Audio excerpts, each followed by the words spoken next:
Assalamualaikum warahmatullahi wabarakatuh. Perkenalkan, saya Ahmad Budinar Jamal dengan NIM 2105051618072 dari kelas A2 offering 12AA. Di sini saya akan mempresentasikan mengenai jenis-jenis bahan tambah beton pada concrete additive and admixture dalam memenuhi tugas mata kuliah teori dan praktik pengujian bahan yang diampu oleh Bapak Emirza Abdillah Pratama, STMT.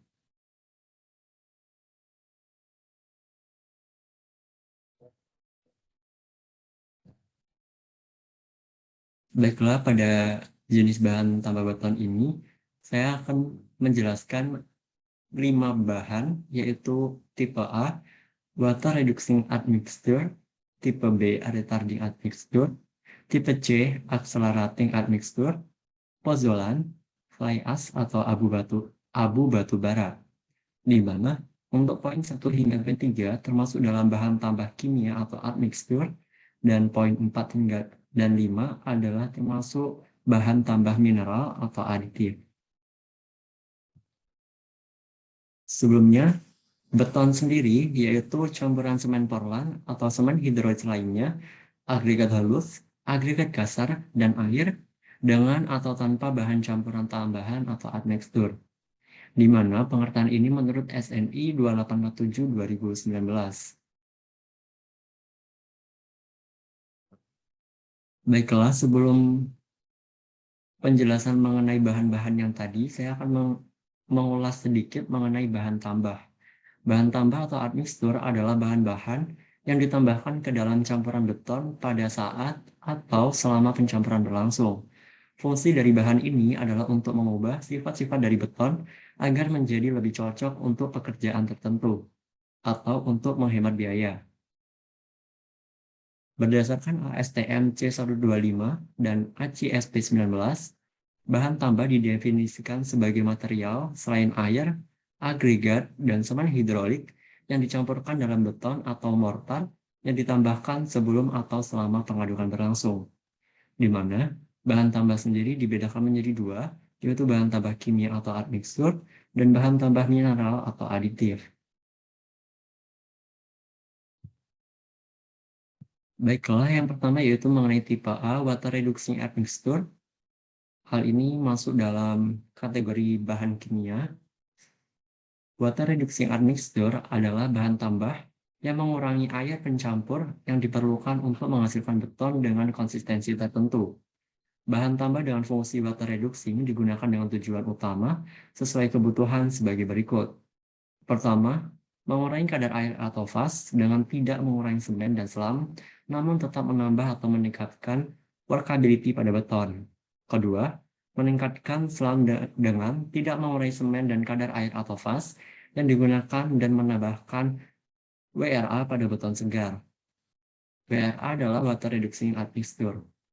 Ketiga, mengurangi semen yang digunakan dengan tidak mengurangi selam dan kadar air atau fas, namun harus memperhatikan ketentuan pemakaian semen minimum sesuai peraturan yang ada. Bahan tambah ini pada umumnya mengurangi pemakaian air sebanyak 5% hingga 12% dari pemakaian pada desain mix beton normal. Komposisi dari campuran bahan tambahan ini dapat diklasifikasikan menjadi 5 kelas, yaitu yang pertama mengenai asam lignosulfonik dan kandungan garam, kedua modifikasi dan turunan asam lignosulfonik dan kandungan garam, ketiga hydrosilase carboxylic acid dan kandungan garamnya, keempat modifikasi hydrolyc lead carboxylic acid dan kandungan garamnya, dan yang terakhir kelima adalah materi lain, di mana materi lain itu seperti materi inorganik, asam amino, karbohidrat, dan campuran polimer yang ada. Nah, di sini yaitu contoh produk dari plasticizer sendiri, yaitu adalah Plastimen NS, di mana produk ini dikeluarkan oleh Sika dengan bahan dasar polimer padat. Plastimen NS memenuhi standar dari ASTM C494 tipe A dan ASTO M194 tipe A. Plastimen NS direkomendasikan untuk digunakan pada aplikasi beton kualitas tinggi dengan peningkatan kuat tekan awal dan waktu ikatan normal. Produk ini dapat mengurangi air sampai dengan 10% untuk memperoleh beton yang mudah dikerjakan dengan kuat tekan dan kuat lentur yang lebih tinggi. Dosis yang digunakan adalah 130 hingga 265 ml untuk tiap 100 kg semen. Baiklah, berikut ini saya cantumkan ilustrasi mengenai produk yang termasuk dalam tipe A, yaitu ada Plastimon NS, Plastocrete, dan Viscocrete.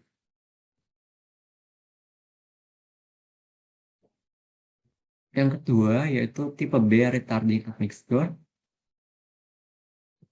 Bahan tambah ini berfungsi retarding digunakan dengan tujuan utama menunda waktu inisial dan final setting dari adukan beton segar dan mempertahankan workability beton pada cuaca panas yang pada umumnya digunakan jika 1.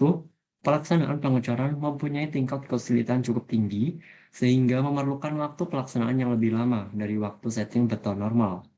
Kedua, lokasi batching plant yang cukup jauh. Ketiga, kondisi lalu lintas yang dilalui oleh mobil mixer tidak lancar.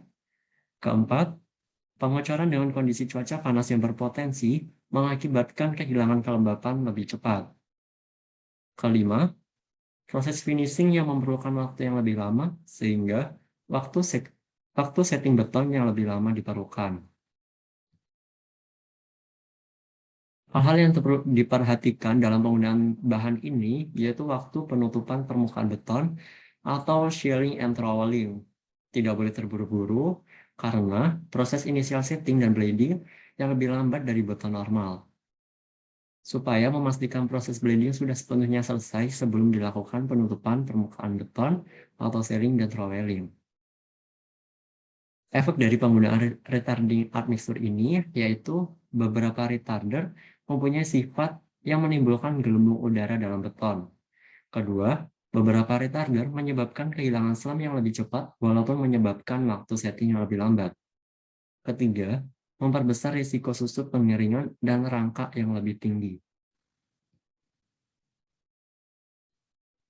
Proses pengingkatan campuran beton pada penggunaan retarding admixture ini memakan waktu sekitar 1 jam, sehingga apabila sejak beton dicampur sampai penuangan memerlukan waktu lebih dari 1 jam, maka perlu ditambahkan zat kimia.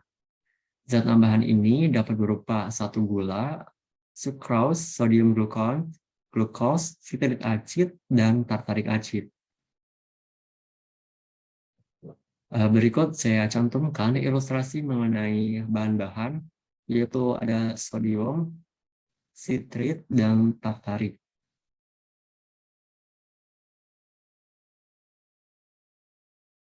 Yang ketiga, yaitu tipe C, accelerating admixture, di mana tipe ini termasuk dalam jenis bahan kimia, yaitu admixture. Accelerating admixture adalah bahan tambah yang berfungsi untuk mempercepat pengikatan dan pengembangan kekuatan awal beton. Bahan ini digunakan untuk mengurangi lamanya waktu pengeringan atau hidrasi dan mempercepat pencapaian kekuatan beton. Bahan tambah dengan fungsi accelerating ini digunakan dengan tujuan utama, yaitu mendapatkan kekuatan awal yang lebih tinggi pada beton yang dikerjakan. Misalkan, jika elemen struktur beton yang diperlukan untuk segera dibebani oleh pekerjaan berikutnya dalam kaitan dengan waktu pelaksanaan yang tepat. Secara umum, kelompok bahan tambah ini dapat dibagi menjadi 3, yaitu yang pertama larutan garam organik, kedua larutan campuran organik, dan ketiga material miscellaneous. Yang termasuk jenis akseleratornya adalah kalsium klorida, bromid, dan karbonat maupun silikat. Pada daerah-daerah yang menyebabkan korosi tinggi, tidak dianjurkan menggunakan akselerator jenis kalsium klorida. Dosis maksimum yang dapat ditambahkan pada beton adalah sekitar 2% dari berat semen.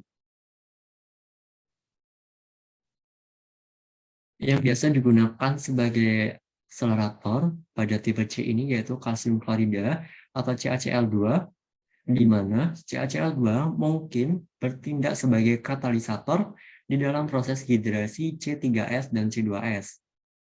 Berfungsi sebagai pereduksi sifat alkalinitas dari larutan sehingga dapat mempercepat hidrasi silika. Dengan penggunaan CaCl2 atau kalsium klorida, proses hidrasi C3A dapat diperlambat, tetapi proses hidrasi normal dari semen tidak berubah. CaCl2 dapat ditambahkan untuk digunakan bersama semen tipe 3 atau rapid hardening dan juga semen biasa atau ordinary Portland cement yang termasuk dalam tipe 1. CaCl2 tidak boleh digunakan dengan semen yang mempunyai kandungan alumina yang tinggi. Jumlah CaCl2 yang ditambahkan pada campuran harus dikontrol secara hati-hati.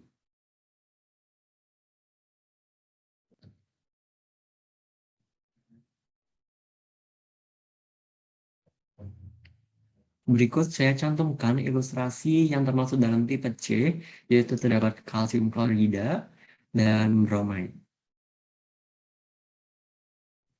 Selanjutnya yaitu jenis bahan tambah pozolan yang termasuk dalam kategori material aditif, di mana pozolan adalah bahan yang mengandung senyawa silika atau silika alumina dan alumina yang tidak mempunyai sifat mengikat seperti semen, namun dalam bentuk yang halus dan dengan adanya air, maka senyawa-senyawa tersebut akan bereaksi dengan kalsium hidroksida pada suhu normal, membentuk senyawa kalsium hidrat yang bersifat hidrolis dan mempunyai angka kelarutan yang cukup rendah. Tujuan penggunaan pozolan sendiri untuk bahan tambahan beton adalah satu, menjadikan beton lebih mudah diaduk, lebih rapat air, dan lebih tahan terhadap serangan kimia. Kedua, pozolan dapat mengurangi pemuaian akibat proses reaksi alkali agregat atau reaksi alkali dalam semen dengan siliki dalam agregat. Ketiga, dapat mengurangi retak-retak beton akibat reaksi alkali agregat. Keempat, menghemat penggunaan semen dengan mengurangi panas hidrasi. Kelima, material pozolan umumnya lebih murah daripada semen Portland sehingga bisa digunakan sebagai pengganti sebagian semen.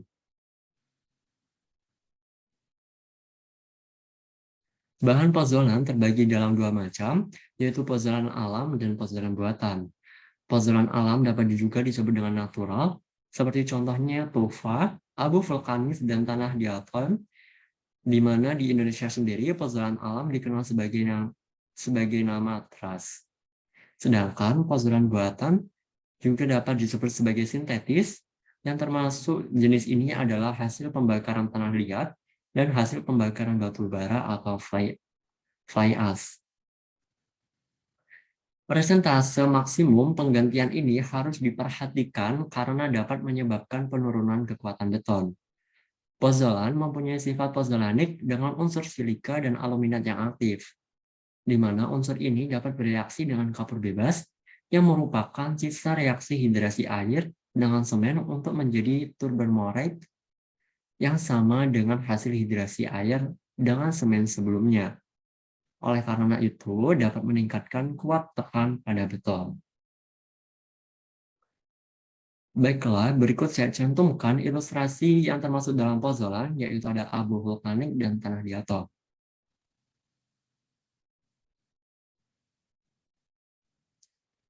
Jenis bahan tambah yang terakhir yaitu fly ash atau abu bata bara yang termasuk dalam kategori material atau aditif. Abu terbang atau fly ash dan abu dasar atau bottom ash merupakan limbah padat yang dihasilkan dari pembakaran batu bara pada pembangkit tenaga listrik. Berdasarkan ASTM C618, ditetapkan dua jenis fly ash, yaitu fly ash kelas F dan fly ash kelas C. Perbedaan utama di antara dua jenis fly ash ini adalah jumlah kalsium, silika, alumina, dan kadar besi yang ada.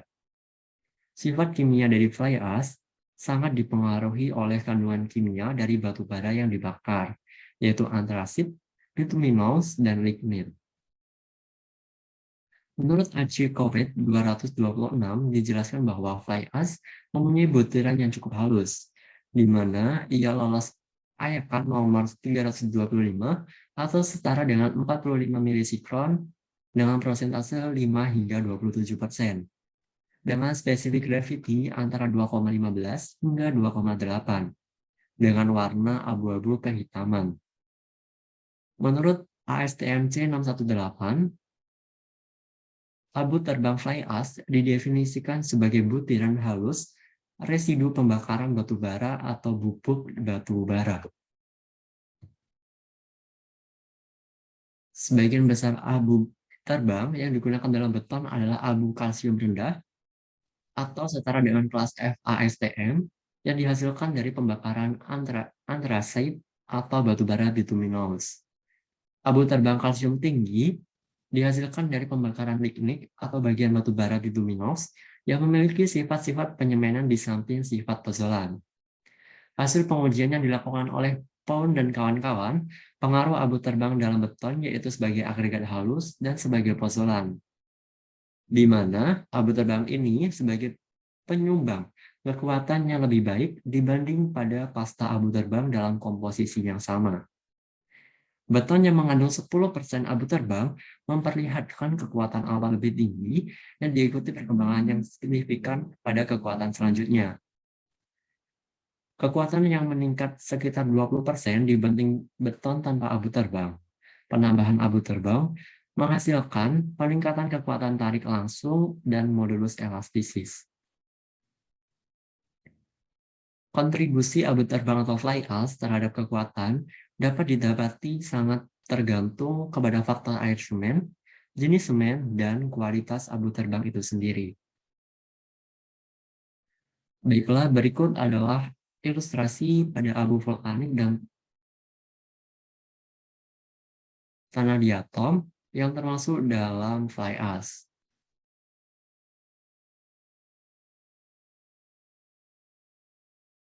Sekian presentasi dari saya mengenai jenis bahan-bahan tambah pada beton. Terima kasih.